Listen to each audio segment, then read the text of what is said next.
Welcome to another edition of Finance with Fred. My name is Fred Said. Now I'm going to go on a limb here and I'm going to give you some fourth quarter 2013 projections of what I think the market's going to do. I don't have a crystal ball. I'm not an economist. I'm just an experienced real estate agent who's done hundreds of transactions and is following the market. So take my opinion for what it's worth. Like it or not, this is what I think is going to happen.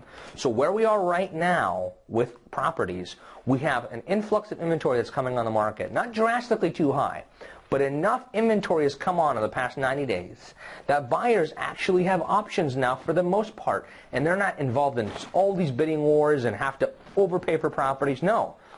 Buyers have options. And with that, I'm seeing homeowners having to reduce their price now to sell their home. So it's somewhat of a traditional market. We're right in between a transition of a seller's market and a buyer's market.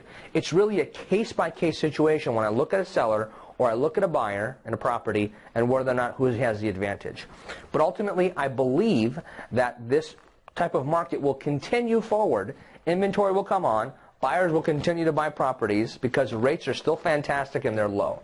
But watch out, because as soon as the Federal Reserve and the government pulls out of the housing market and stops buying those bonds and backing up the housing market, immediately rates will go up. We all know that. So whether that happens in December, January, February, March, April, May, we don't know. But when it does, rates will go up, inventory will increase, and at that point, we're going to have the shift in the market again, and where it goes, we obviously don't know. So if you're in the market to buy, and you're really motivated and really serious, I suggest you do it in the next 30 to 60 days. Take advantage of these prices, and take advantage of these rates, and buy, and hang on to that property, because whatever happens in the next 12 months, you're going to have appreciation long term, whether it's 2, 3, 4, 5 years from now.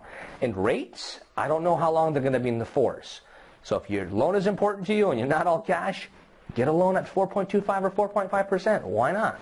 And snatch it up. And if you're a seller, you got to look at your situation and find out why are you selling the home to begin with. And if you're motivated and you got to sell to get the equity and buy a bigger property or get the equity and move out of state, I suggest you also look at that very seriously in the next month or two. Any questions whatsoever regarding buying or selling OC real estate and to go over what I just talked about, contact me 7 days a week at 949-272-0125 and visit our highly reviewed website at www.bestocproperties.com and tune in next week for another amazing edition of Fridays with Fred. Why? Because that's what Fred said.